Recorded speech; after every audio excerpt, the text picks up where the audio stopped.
ప్రభు అయినటువంటి యేసుక్రీస్తు నామములో మరొకసారి ఈ రీతిగా దేవుని యొక్క వాక్యాన్ని పంచుకోవడానికి మనకిచ్చిన సమయాన్ని బట్టి ప్రభు నామమునకు మహిమ కలుగునుగాక. మీ అందరికీ హృదయపూర్వక వందనాలు. ఈరోజు ప్రత్యేకంగా దేవుని యొక్క వాక్య సందేశంలోకి వెళదాం.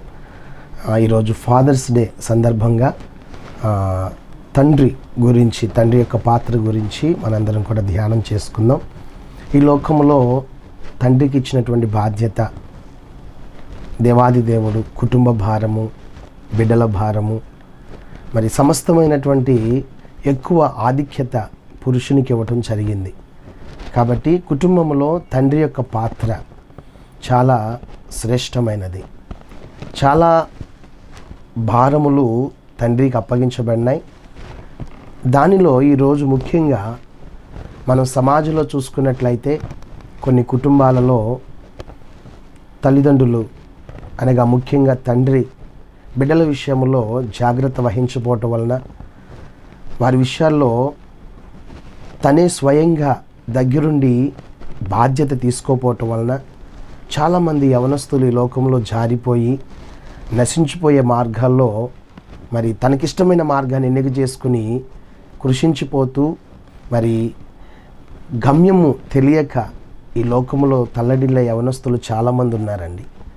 ఈ దినాన మరి ఫాదర్స్ డే సందర్భంగా తండ్రి ఒక కుటుంబంలో బిడ్డల విషయంలో ఎంత జాగ్రత్త తీసుకోవాలో, వారి పట్ల ఎంత తన కర్తవ్యాన్ని నిర్వర్తించాలో మరి మీతో పంచుకోవాలని నేను ఆశపడుతూ ఉన్నాను. మరి ఈ దినమునకై దేవాది దేవుడు మన కొరకు సిద్ధపరిచినటువంటి వాక్య ధ్యానాంశంలోకి వెళదాం. పరిశుద్ధ లేఖన భాగం నుంచి కొన్ని మాటలను ధ్యానం చేసుకుందాం. పరిశుద్ధ లేఖన భాగం నుంచి ఎఫెసీయులకు రాసిన పత్రిక 6వ అధ్యాయము 4వ వచనాన్ని మనందరం కూడా చదువుకుందాం. మరొకసారి చెప్తున్నాను. ఎఫెసీయులకు రాసిన పత్రిక 6వ అధ్యాయము 4వ వచనము. తండ్రులారా, మీ పిల్లలకు కోపము రేపక ప్రభు యొక్క శిక్షలోను బోధలోను వారిని పెంచుడి. మరొకసారి చదువుదాం. తండ్రులారా, మీ పిల్లలకు కోపము రేపక ప్రభు యొక్క శిక్షలోనూ బోధలోనూ వారిని పెంచుడి. తండ్రి, నీ ఘనమైన నామానికి స్తుతులు చెల్లిస్తున్నాం. కొద్ది మాటల చేత మా అందరి హృదయాలను సిద్ధపరచి, ధైర్యపరచి, ఆనందంతో సంతోషంతో నింపి ముందుకు నడిపించమని యేసు నామములో అడిగి వేడుకొనుచున్నాము తండ్రి, ఆమేన్. ఇక్కడ మరి అపోస్తలుడైనటువంటి పౌలు ఎఫెసీ సంఘానికి రాసినటువంటి లేఖన భాగాన్ని మనందరం కూడా చదువుతూ ఉన్నాం. ఇక్కడ ఏం చేస్తున్నాడంటే, తండ్రులతో పౌలు గారు దేవుని యొక్క వాక్యాన్ని ఉద్దేశించి మాట్లాడుతున్నటువంటి మాటలు ఏంటయ్యా అంటే, తండ్రులారా, మీ పిల్లలకు కోపము రేపక ప్రభు యొక్క శిక్షలోనూ బోధలోనూ వారిని పెంచుడి అని ఇక్కడ స్పష్టంగా మాట్లాడుతూ ఉన్నాడండి. చూడండి, తల్లిదండ్రులు సామాన్యంగా మనం చూసుకున్నట్లయితే పిల్లలకు కోపాన్ని రేపుతారా అండి? పిల్లలు ఏది కావాలంటే అది ఇవ్వడానికే సిద్ధపడతారు, కానీ కోపాన్ని రేపటం ఏంటి? ఇక్కడ కోపము రేపక అన్న మాట ఏంటయ్యా అంటే, చిన్నప్పటి నుంచి మనం చూసుకుంటూ ఉంటే మన బిడ్డలు ఏదన్నా ఒక వస్తువు కావాలనుకున్నప్పుడు మారం చేస్తూ ఉంటారు. ఆ విషయంలో మనం ఏం చేస్తూ ఉంటామంటే, చిన్నపిల్లలు కదా అని వాళ్ళు అడిగారు కదా అని వాళ్ళకి సిద్ధపరిచి ఇవ్వటం జరుగుతూ ఉంటుంది. గమనించండి, కొన్ని సందర్భాలలో వారు చిన్నప్పటి నుంచి అదే అలవాట్లకు గురయ్యి పెద్దవాళ్ళు అయ్యేంత వరకు కూడా వాళ్ళు ఏదనుకుంటే అది జరగాలని ఎదురు చూస్తూ ఉంటారు. కొంతమంది తల్లిదండ్రులు ఉంటారు, బిడ్డలు ఏది చేసినా అది మంచి కోసమే అనుకుంటూ ఉంటారు. కానీ వాళ్ళు వెళ్తున్న మార్గం కరెక్ట్ కాదని, వాళ్ళు తీసుకునే నిర్ణయాలు కరెక్ట్ కాదని అక్కడ నిలబడి బిడ్డలకు బోధించే తల్లిదండ్రులు ఈ లోకంలో చాలామంది తక్కువ అండి. అందువలన చూడండి, చిన్నవాడుగా ఉన్నప్పుడు వారికి నేర్పించకపోతే పెద్దవాడు అయిపోయిన తర్వాత వాడికి ఇష్టమైన మార్గాన్ని ఎన్నిక చేసుకుంటూ ఉంటారు. కోపము రేపక అన్న మాటకు అర్థం ఏంటయ్యా అంటే, చిన్నప్పటి నుంచి వాడికి ఇష్టమైందల్లా చేయడానికి మనం అనుమతిస్తాం. పెద్ద అయినప్పుడు ఆ పనుల్లో కొన్ని మనకి ఇష్టం అనిపించవు.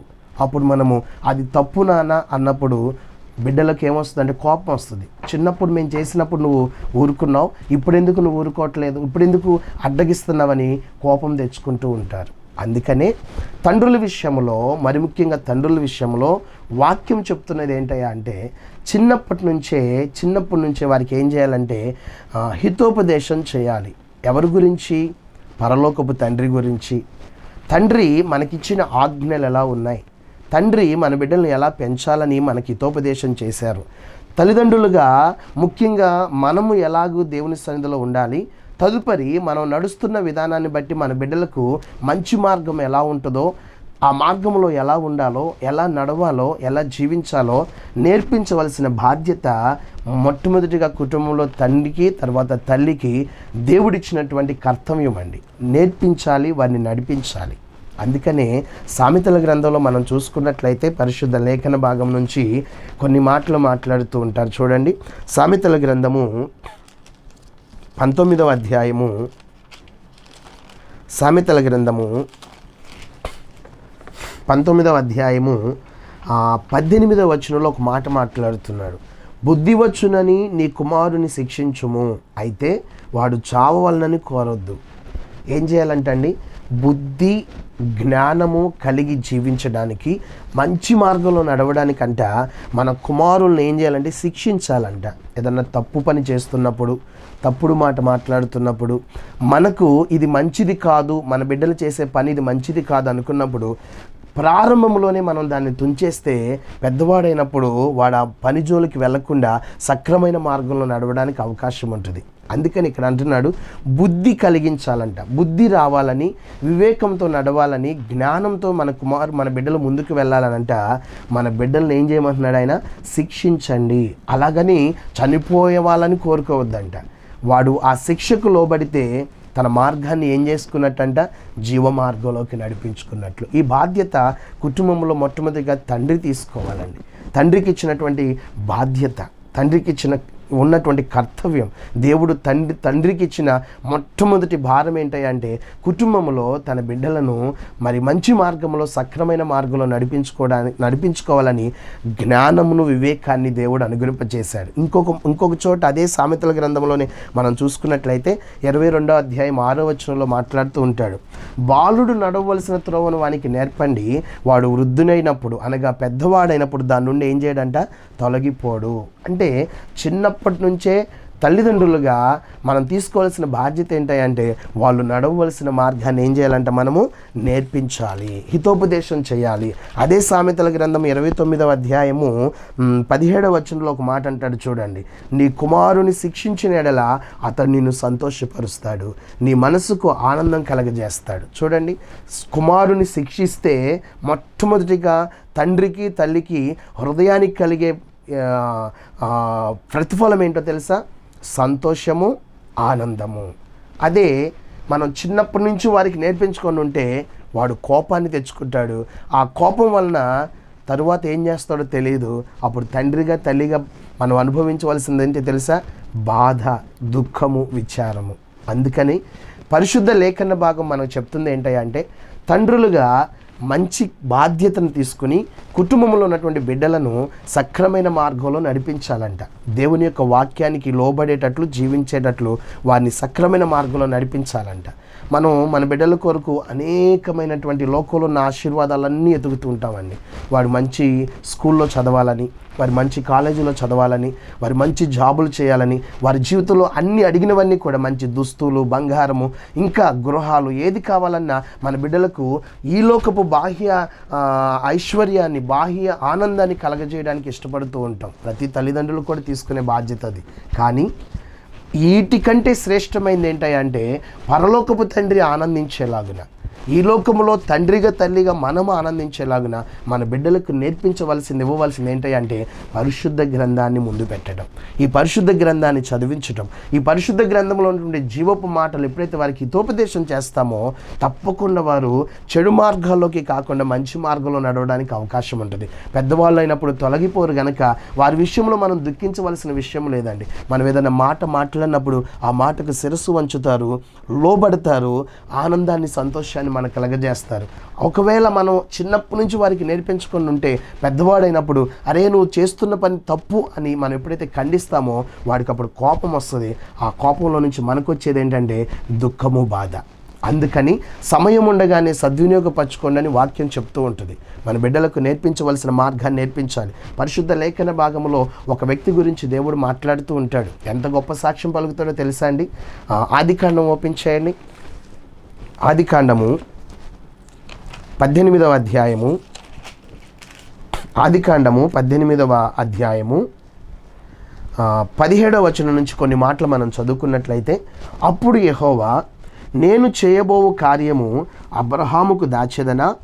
అబ్రహాము నిశ్చయముగా బలముగల గొప్ప జనమగును, అతని మూలముగా భూమిలోని సమస్త జనములు ఆశీర్వదించబడును. అబ్రహాము గురించి దేవుడు మాట్లాడుతున్నాడు. ఏమంటున్నాడు ఇంకా? ఎట్లనగా, యెహోవా అబ్రహామును గూర్చి చెప్పినది అతనికి కలుగజేయనట్లు, ఏదైతే అబ్రహాముతో దేవుడు చెప్పాడో అది అతనికి కలుగజేయనట్లు తన తరువాత తన పిల్లలను తన ఇంటివారును నీతి న్యాయములు జరిగించుచు యెహోవా మార్గమును గైకొనుటకు అతడు వారికి ఆజ్ఞాపించునని నేను ఎరిగి ఉన్నానని చెప్తున్నాడు దేవుడు. దేవునికి స్తోత్రం, హల్లెలూయా. చూడండి, ఈ లోకంలో ఎంతమంది తల్లిదండ్రులు ఉన్నారు? వారందరిలో ప్రపంచంలో చాలామంది ఉన్నారు తల్లిదండ్రులు. ప్రపంచంలో ఉన్న తండ్రుల గురించి ఒక్క గురించైనా దేవుడు మాట్లాడగలుగుతున్నాడా? ఈరోజు మాట్లాడగలుగుతాడా? చూడండి, పరిశుద్ధ లేఖనంలో అబ్రహాము గురించి దేవుడు మాట్లాడుతున్నాడండి. ఏంటంటే, అబ్రహాముకు నేను ఏదైతే ఇవ్వాలనుకున్నానో అది ఇచ్చేస్తా. అబ్రహాము దగ్గర నేను దాన్ని దాచను. ఏదైతే చెప్పానో అది చేస్తా. అయితే ఎందుకు చేస్తానంటున్నానో తెలుసా? అతనికి నేను ఇస్తానన్నది ఇచ్చిన తరువాత నేను ఏదైతే హితోపదేశం చేశానో అది తను అనుసరించడమే కాకుండా తన పిల్లలను తన ఇంటివారును నీతి న్యాయములు జరిగించుచు యెహోవా మార్గమును గైకొనుటకు అతడు వారికి ఆజ్ఞాపించునని దేవుడు ఎరిగి ఉన్నాడంటండి. ఎంత గొప్ప భాగ్యమో! హల్లెలూయా. ఇది నాన్న తండ్రి వారు మనకిచ్చినటువంటి బాధ్యతను మన బిడ్డలకు ఎంతవరకు నేర్పించగలుగుతున్నాం చెప్పండి? తండ్రి నిన్ను నన్ను గుర్తెరగలుగుతున్నాడా? మన బిడ్డలకు మనం నేర్పించగలుగుతున్నామని, దేవుని గురించి, దేవుని రాజ్య సువార్త గురించి ప్రకటించగలుగుతున్నామని ఆయన మనల్ని గుర్తెరిగి సాక్ష్యం పలకగలుగుతున్నాడా? ఇది నా అబ్రహాము గురించి దేవుడు చెప్తున్న మాట ఏంటంటే, నేను ఏదైతే ఆజ్ఞాపించానో, నేను ఏదైతే కలుగజేశానో, ఎంత ఆశీర్వాదాన్ని ఇచ్చానో ఆ ఆశీర్వాదము తనతోనే అంతం చేసుకోకుండా తన బిడ్డల తరతరాల వంశపు వారు దీవించబడుతూ ఆ అనుభవాన్ని అనుభవించేటట్లు అబ్రహాము నా కుమారుడై ఉన్నాడు. ఆ నా కుమారుడు ఏం చేస్తాడంటే తన పిల్లలకు, రేపు కలగబోయే సంతానానికి దేవుని ఎదుట ఎలా ఉండాలి, ఎలాగూ భయభక్తులు కలిగి ఉండాలి, ఎలాగూ నీతి న్యాయాల్ని అనుసరించాలి, యెహోవా మార్గాన్ని ఎలాగూ తెలుసుకోవాలో ఇదిగో నా కుమారుడైన అబ్రహాము తన బిడ్డలకు తెలియపరుస్తాడని యెహోవాయే సాక్ష్యం ఇస్తున్నాడండి. అంటే అబ్రహాము ఎంత గొప్ప తండ్రిగా ఉన్నాడో చూడండి దేవుని ఎదుట. పిల్లలు కలగక మునిపే, ఇది నాన్న పిల్లలు కావాలని మనం అడగకపోయినా దేవుడు మనకి విస్తారంగా మనకున్నటువంటి నిందలను తీసివేసి మన కుటుంబంలో ఆనందాన్ని, సంతోషాన్ని పంచడానికి మన బిడ్డల్ని ఇచ్చాడండి. ఇది నాన్న తండ్రుల బాధ్యత ఈ లోకంలో ఎంతవరకు మనం నిర్వర్తించగలుగుతున్నాం? మన బిడ్డలకు అదిగో అక్కడ ఆ జాబ్ ఉంది, ఇదిగో ఇక్కడ ఈ జాబ్ ఉంది, లేకపోతే అక్కడ ఆ డబ్బు ఉంది, తీసుకోరా, వెళ్ళి ఆనందించడానికి చెప్పే తండ్రులు ఉంటారు తప్ప, అరే బైబుల్ చదవండి, దేవుని యొక్క జ్ఞానం నేర్చుకోండి, నన్ను ఆశీర్వదించింది దేవుడే, మిమ్మల్ని కూడా ఆశీర్వదిస్తాడని ఎంతమంది మనం చెప్పగలుగుతున్నాం చూడండి. పిల్లల విషయంలో చాలా జాగ్రత్త వహించాలండి. ఎందుకంటే బాలుడుగా ఉన్నప్పుడే తండ్రులుగా మనం బాధ్యత తీసుకుంటే పెద్దవాళ్ళు అయినప్పుడు వాళ్ళు తొలగిపోరు. మనం ఏ మార్గంలో నడిచామో అదే మార్గాన్ని ఎన్నిక చేసుకుంటారు. మనల్ని ఆశీర్వదించిన దేవుడు ఏం చేస్తాడంట? రాబోయే తరాలకు మన బిడ్డలను కూడా ఒక గొప్ప సూచనగా ఉంచుతాడండి.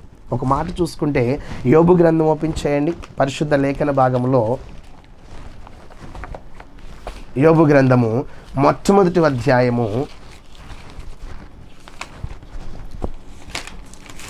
యోబు గ్రంథం మొదటి అధ్యాయములో 5వ వచనములో ఒక మాట చూసుకున్నట్లయితే, వారి వారి విందు దినములు పూర్తిగాగా యోబు తన కుమారులు పాపము చేసి తమ హృదయములలో దేవుని దూషించిరేమో అని వారిని పిలువనంపించి వారిని పవిత్రపరిచి అరుణోదయమున లేచి వారిలో ఒక్కొక్కని నిమిత్తమై దహన బలి అర్పించుచూ వచ్చెను. యోబు నిత్యము అలాగు చేస్తూ ఉన్నాడంట. చూడండి, తండ్రి ఎంత బాధ్యత తీసుకుంటున్నాడో. తన బిడ్డల విషయంలో ఎక్కడైనా పాపము చేసి వాళ్ళ హృదయాల్లో దేవుని దూషిస్తున్నారేమో, దేవుణ్ణి తిడుతున్నారేమో, వారు అపవిత్రమైనటువంటి మార్గాల్లో పడిపోతున్నారేమో అని చెప్పి వాళ్ళ విషయాల్లో జాగ్రత్త వహించినటువంటి తండ్రిగా జాగ్రత్త వహించిన యోబు చేస్తున్న ప్రక్రియ ఏంటో తెలుసా? ప్రతి అరుణోదయమున లేచి, అనగా సూర్యుడు ఇంకా ఉదయించక ముందే లేచి ఏం చేస్తున్నాడంట? తన బిడ్డల నిమిత్తము ఒక్కొక్కరిని పవిత్రపరిచి యెహోవా పరిశుద్ధ సన్నిధి ఎదుట నిలవబెట్టి వారి నిమిత్తం దేవుని ఎదుట దహన బలి అర్పిస్తూ వచ్చేవాడంటండి. అంటే బిడ్డల విషయంలో యోబు ఎంత జాగ్రత్త తీసుకుంటున్నాడో. తన బిడ్డలు ఎక్కడ తప్పిపోకూడదు, చెడిపోకూడదు, జారిపోకూడదు.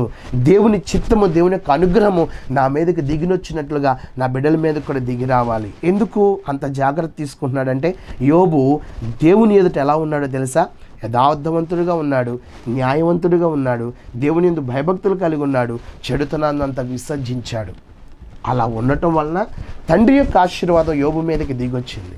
ఈ యోబు దేవుని దగ్గర నుంచి పొందుకున్న ఆశీర్వాదం తన బిడ్డలకు కావాలని తన బిడ్డలందరినీ కూడా ఏం చేశాడంటే, అపవిత్రత పోగొట్టడానికి అరుణోదయమున లేచి వారందరినీ కూడా శుద్ధి చేసి పవిత్రపరిచి పరిశుద్ధ సన్నిధిలో నిలవబెట్టి ఒక్కొక్క నిమిత్తం దహన బలి అర్పిస్తూ వచ్చేవాడంటండి. అది తండ్రి బాధ్యత. ఇది నాన్న బిడ్డలు ఎటుపోతే నాకెందుకండి అని వదిలేసే తండ్రులు తల్లులు చాలామంది ఉన్నారు. ఏమండి, కన్నది అందుకోసమే అంటారా? దేవుని కొరకు నిలబెట్టాలిగా. దేవుని యొక్క ఆశీర్వాదం అనుభవించే రీతిలో మన బిడ్డల్ని మనం ఉన్నతమైన స్థాయిలో కూర్చుని పెట్టాలిగా. అది ఎలాగూ సాధ్యమంటే, లోకములో వచ్చే ఆశీర్వాదం తాత్కాలికమైందండి. తండ్రి యొక్క సన్నిధిలో నుంచి రావాలి మనకు ఆశీర్వాదం. ఇక్కడ యోబు తన బిడ్డల నిమిత్తం జాగ్రత్త వహిస్తూ ఉన్నాడు. ఇంకొక వ్యక్తిని మనం పరిచయం చేసుకున్నట్లయితే దావీదు మహారాజు గురించి మనం చెప్పుకోవచ్చు. దావీదు మరి మరణావస్థలో, అంటే మరణానికి దగ్గరగా ఉన్నప్పుడు మంచు మీద పడుకుని ఉండి తన కుమారుడైన సొలొమోనును పక్కన కూర్చోబెట్టుకుని మాట్లాడుతూ ఉంటాడు ఒక మాట. నాయనా, నేను ఇంత ఆశీర్వదించబడ్డానంటే, నేను ఇంత హెచ్చులోనికి వచ్చానంటే, ఇంత రాజ్యానికి నేను పరిపాలన చేయడానికి రాజుగా నియమించబడ్డానంటే నా శక్తి కాదు, నా బలము కాదు, నా స్వంత జనుల యొక్క కృషి కాదు, కేవలము నేను దేవుని ఎదుట భయభక్తులు కలిగి ఉండటం వల్లనే నాకు ఇంత ఆశీర్వాదం వచ్చింది. నా చుట్టూ ఉన్న శత్రువులందరినీ కూడా దేవుడు సంహరించాడు, నాకు నెమ్మది చేకూర్చాడు. కావున నా మీదకు దిగొచ్చిన ఆశీర్వాదం నీ మీదకు కూడా దిగి రావాలంటే నీవు కూడా యెహోవా యందు భయభక్తులు కలిగుండు, జ్ఞానము కలిగుండు, దేవుని యొక్క సన్నిధిలో ప్రార్థించు. ఆయన తప్ప ఈ లోకంలో ఎవరిని ఆశ్రయించొద్దని సొలొమోను పక్కన కూర్చోబెట్టుకుని దావీదు ఒక తండ్రిగా తన బాధ్యతను నిర్వర్తించాడండి. ఎప్పుడైతే ఈ మాటలు చెప్పి తండ్రి దావీదు చనిపోయిన తర్వాత తండ్రి చెప్పిన మాటలు విన్నటువంటి సొలొమోను ఏం చేస్తాడంటే, ఒకనాటి దినాన తండ్రి సముఖంలోకి వెళ్ళి ప్రార్థన చేస్తున్నాడు. నాయనా, నువ్వు తప్ప నాకెవరు లేరు, ఇంత మహాసామ్రాజ్యాన్ని పరిపాలించడానికి నా జ్ఞానం చాలదు, నీ సహాయాన్ని కోరుకున్నాను, నీ తోడు నాకు కావాలనుకుంటున్నాను. నా తండ్రి చెప్పినటువంటి మార్గంలో నడవడానికి, నా తండ్రి చెప్పిన దేవుణ్ణి కొలవడానికి, నా తండ్రి నేర్పించినటువంటి ఆ ఆజ్ఞలన్నీ నేను అనుసరించడానికి ఇష్టపడుతున్నాను. నా హృదయాన్ని, నా ప్రాణాత్మ దేహ శరీరాన్ని ఎదుట పెట్టాను ఆయన. ఈ దీనుని యొక్క ప్రార్థనను ఆలకించన్నప్పుడు యెహోవా దేవుడు ఏమిచ్చాడో తెలుసా అండి? సొలొమోనా, ఎంత గొప్ప ప్రార్థన చేసావు కుమారుడా, ఇదిగో ఐశ్వర్యమునైనను ఘనతనైనను నీ తండ్రికి ఇచ్చిన దానిలో రెట్టింపమని నువ్వు నన్ను అడగలేదు, కానీ జ్ఞానాన్ని ఇమ్మని అడిగావు. ఈ జ్ఞానంతో పాటు నేనేమిస్తున్నాను తెలుసా? బహుతరముల వరకు నీకు శాంతిని, సమాధానాన్ని, దీర్ఘాయువును, ఐశ్వర్యమును, ఘనతను అన్నీ ఇస్తున్న తీసుకో అని సొలొమోను హెచ్చించిన విధానం మనం చూడగలుగుతున్నాం. కేవలం ఇది ఎక్కడి నుంచి వచ్చిందండి? తండ్రి ఏ మార్గంలో నడవాలో హితోపదేశం చేశాడు కుమారుడికి. తండ్రి నేర్పించిన మార్గంలో సొలొమోను నడవడానికి ఇష్టపడ్డాడండి. బాల్యంలోనే తండ్రి యొక్క సన్నిధిలో మోకరిల్లి చేసిన ప్రార్థన సొలొమోనుకి దీవెనకరంగా మార్చబడింది. తండ్రి కాలంలోనైనా యుద్ధాలు ఉన్నాయంట, కానీ సొలొమోను కాలంలో యుద్ధాలు లేకుండా దేవుడు నెమ్మదినిచ్చాడంటే ఎంత భక్తితో నడుచుంటాడండి. కనుక మన బిడ్డలకి ఆశీర్వాదం దిగి రావాలంటే, దీర్ఘాయువు చేత తృప్తిపరచబడాలంటే, ధనము హెచ్చించబడాలంటే, మన బిడ్డలు సంతోషంగా సమాధానంగా ఈ లోకంలో బ్రతకాలంటే ఏదో ఉన్నతమైన పదవుల్లో ఉంటే కాదండి. మొట్టమొదటిగా దేవుని యందు భయభక్తులు ఉండడం నేర్పించాలి, ఆయనకు ప్రార్థించడం నేర్పించాలి, ఆయన ఎదుట సాగిలపడే గుణాన్ని నేర్పించాలి. ఇక్కడ మనకు కనబడుతున్న తండ్రులు చాలామంది ఉన్నారు. ఇగో అబ్రహాము తన బిడ్డలకు, రాబోయే తరాలకు సూచనగా దేవుని యొక్క ఆజ్ఞలను బోధిస్తూ బోధిస్తాడని అబ్రహాము గురించి దేవుడు సాక్ష్యం పలుకుతున్నాడు. యోబు తన బిడ్డల నిమిత్తం అరుణోదయములు లేచి ఏం చేసేవాడంట? దహన బలులు, ప్రతి ఒక్కరిని పవిత్రపరిచి శుద్ధి చేసి దహన బలి అర్పించేవాడంట, దేవుని యొక్క దీవెన రావాలని. ఈ దావీదు మహారాజు తన కుమారుడైన సొలొమోను విషయంలో తీసుకున్న జాగ్రత్త బహుతరాలకు ఆశీర్వదించబడిన కుమారుడుగా మనం చూడగలుగుతున్నాం. కాబట్టి మనం ఏం చేయాలండి? మన బిడ్డల విషయంలో జాగ్రత్త కలిగి ఉండాలి. తండ్రులుగా ఈ లోకంలో ఆ పాత్ర నీకు ఇచ్చాడంటే, ఆ పొజిషన్లోకి నిన్ను హెచ్చించాడంటే దేవుని యొక్క ఆశీర్వాదం కాదంటారా? ఇచ్చిన ఆశీర్వాదాన్ని మనం కోల్పోవచ్చండి. ఆ ద్వితీయోపదేశకాండంలో ఒక మాట అంటాడు చూడండి, 4వ అధ్యాయము, ద్వితీయోపదేశకాండము 4వ అధ్యాయము 9-10 వచనాల్లో మనం చూసుకున్నట్లయితే కొన్ని మాటలు మాట్లాడతాడు చూడండి. ఇక్కడ అంటున్నాడు, అయితే నీవు జాగ్రత్త పడుము, నీవు కన్నులారా చూచిన వాటిని మరువక ఉండునట్లును, అవి నీ జీవిత కాలమంతయు నీ హృదయములో నుండి తొలగిపోకుండానట్లును నీ మనస్సును బహు జాగ్రత్తగా కాపాడుకొనుము. నీ కుమారులకును నీ కుమారుల కుమారులకును వాటిని నేర్పి, నీవు హోరేబులో నీ దేవుడైన యెహోవా సన్నిధి నిలిచి ఉండగా, యెహోవా నా యొద్దకు ప్రజలను కూర్చుము, వారు ఆ దేశం మీద బ్రతుకు దినములన్నీ నాకు భయపడ నేర్చుకొని తమ పిల్లలకు నేర్పునట్లు వారిని నా మాటలను వినిపించదనని ఆయన నాతో చెప్పిన దినమును గూర్చి వారికి తెలుపుము. ఏం చేయమంటున్నాడు? యెహోషువతో మాట్లాడుతున్నాడు ఆయన. ఏంటంటే, ఇదిగో నా యొద్దకు ప్రజలను కూర్చు, వారు ఆ దేశం మీద బ్రతుకు దినములన్నీ నాకు భయపడ నేర్చుకొని తమ పిల్లలకు నేర్పునట్లు వారికి నా మాటలను వినిపిస్తానని ఆయన చెప్పిన దినమును గూర్చి వారికి తెలపమన్నప్పుడు యెహోషువ వారికి తెలిపిన విధానం మనకు అర్థమవుతుందండి. కనుక దేవుని దగ్గర నుంచి మనం ఏదైతే నేర్చుకుంటున్నామో, నేర్చుకున్న దాన్ని ఏం చేయాలంటండి? మన బిడ్డలకు తప్పకుండా నేర్పించమని హితోపదేశం చేస్తున్నాడు. అందుకనే 6వ అధ్యాయం, ద్వితీయోపదేశకాండం 6వ అధ్యాయం 7వ వచనంలో అంటున్నాడు, నీవు నీ కుమారులకు వాటిని అభ్యసింపచేసి నీ ఇంట కూర్చుండినప్పుడును, త్రోవ నడుచున్నప్పుడు, పండుకొనినప్పుడును, లేచినప్పుడును వాటి గురించి మాట్లాడవలెను, సూచనగా వాటిని నీ చేతికి ఏం చేయాలంట? కట్టుకొనవలెను. మనం కట్టుకోవడమే కాదు, మన బిడ్డలకు కూడా వాటిని ఏం చేయాలంటండి? నేర్పించాలంట. కనుక మరి తండ్రి అయినటువంటి దేవుడు ఈ దినాన మనందరికీ హితోపదేశం చేస్తున్న మాట, తండ్రులుగా ఈ లోకంలో మిమ్మల్ని ఆశీర్వదించినప్పుడు మీ బిడ్డలను మరి ఏ మార్గంలో నడిపించుకోవడానికి ఇష్టపడుతున్నారు?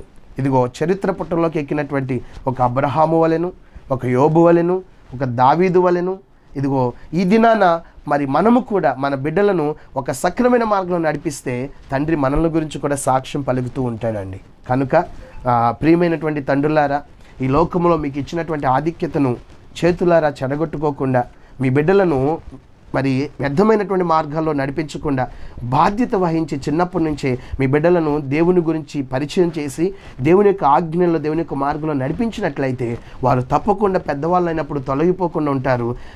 నిన్ను ఆశీర్వదించిన దానికంటే రెట్టింపు ఆశీర్వాదము వారి మీదకి, వారి సంతానం మీదకి దేవుడు అనుగ్రహింప చేస్తానని వాగ్దానం చేస్తున్నాడు గనక, ఆ వాగ్దానం చేసిన దేవుడు నమ్మదగిన దేవుడు గనక, మరి అట్టి దేవునికి మనం గుర్తెరిగిన విధమును బట్టి మన బిడ్డలకు కూడా వారిని దేవుని యొక్క నామాన్ని పరిచయం చేస్తూ ముందుకు నడిపిద్దాం. మరి దినాన దేవుడు మనకి ఆయుష్నిచ్చి, సంతోషాన్నిచ్చి, సమాధానమిచ్చి, ఇదిగో ఈ తరములన్నిట మనల్ని సురక్షితంగా కాపాడాడు. మరొక నూతనమైన సంవత్సరంలోకి నడిపించబోతున్నాడు. మనకిచ్చినటువంటి భాగ్యాన్ని బట్టి మన బిడ్డలను మనం వెళ్ళే మార్గంలో నడిపిస్తూ దేవుణ్ణి పరిచయం చేద్దాం.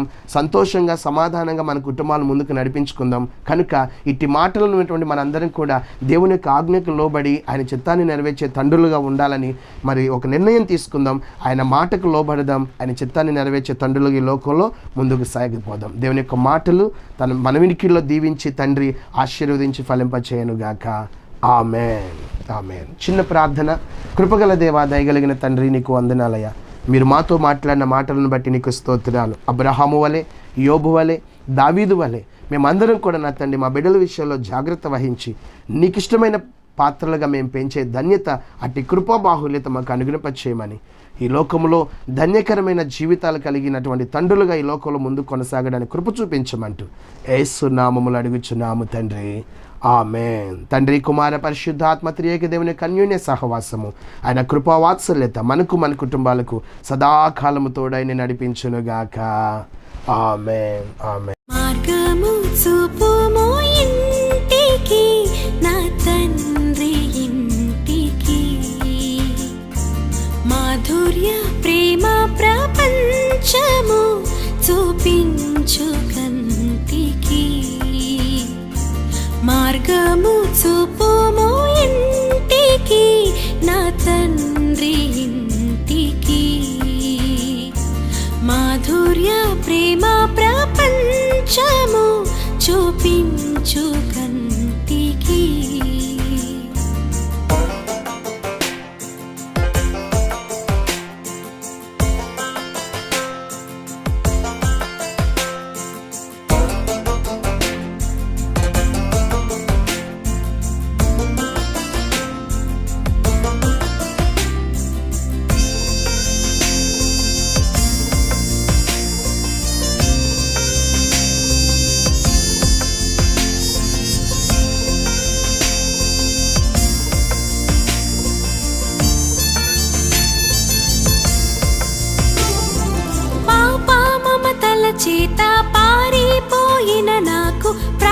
మంచి క్షామము. పశ్చాత్తాపము నుండి తండ్రి క్షమ కోరుచు పంపుము క్షేమము. ప్రభుని దోసిలువా ముఖము చెల్లని నాకు పుట్టించే ధైర్యము. ప్రభుని దోసిలువా ముఖము చెల్లని నాకు పుట్టించే ధైర్యము. మార్గము చూపుము ఇంటికి, నా తండ్రి ఇంటికి. మాధుర్య ప్రేమ ప్రపంచము చూపించు కంటికి.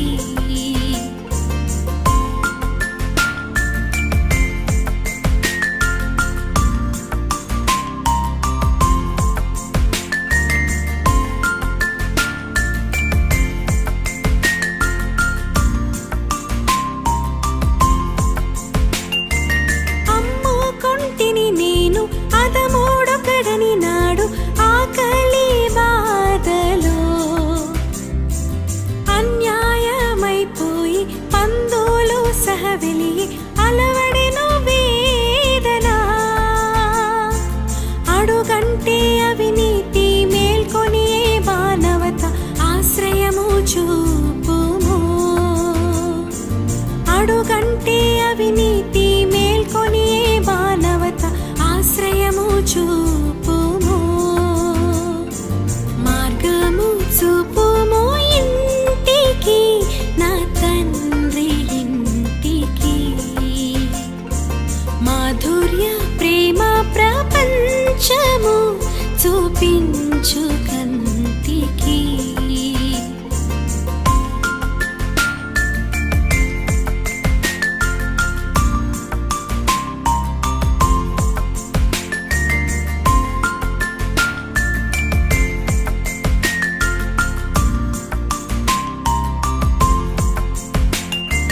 ధనమే సర్వం బనుచు సుఖమే స్వర్గం బనుచు తండ్రిని వీడితి. ధరణి భోగములెల్లా బ్రతుకు ధ్వంసము చేయ దేవానిను చేరితి. దేహి అని నీ వైపు చేతులెత్తిన నాకు దారిని చూపుము. దేహి అని నీ వైపు చేతులెత్తిన నాకు దారిని చూపుము. మార్గము చూపుము ఇంటికి, నా తండ్రి ఇంటికి. మాధుర్య ప్రేమ ప్రపంచము చూపించు కంటికి.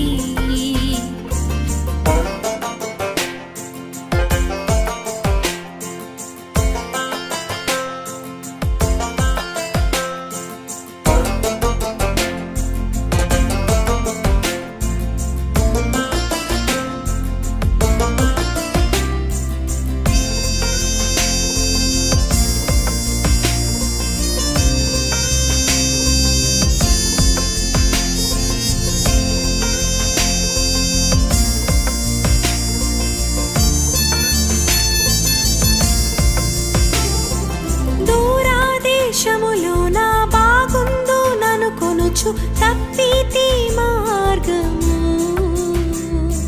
తరలిపోయిరి నేను నమ్మిన హితులెల్ల తరిమి దారిద్ర్యము.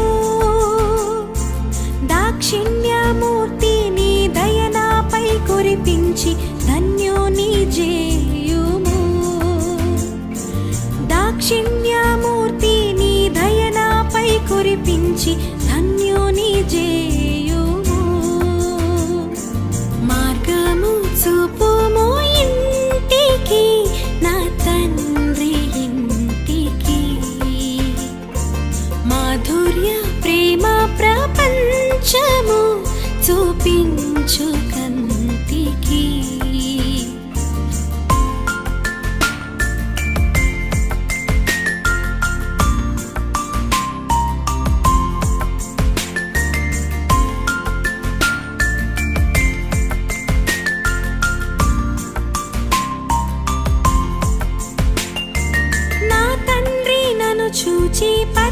చూయే తెంచి నాపై బడి ఏడ్చెను.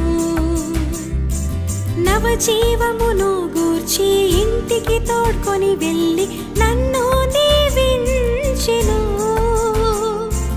నా జీవిత కథయంతా యేసు ప్రేమకు ధరలు సాక్ష్యమయ్యుండును. నా జీవిత కథయంతా యేసు ప్రేమకు ధరలు సాక్ష్యమయ్యుండును. మార్గము చూపుము ఇంటికి, నా తండ్రి ఇంటికి. మాధుర్య ప్రేమ ప్రపంచము చూపించు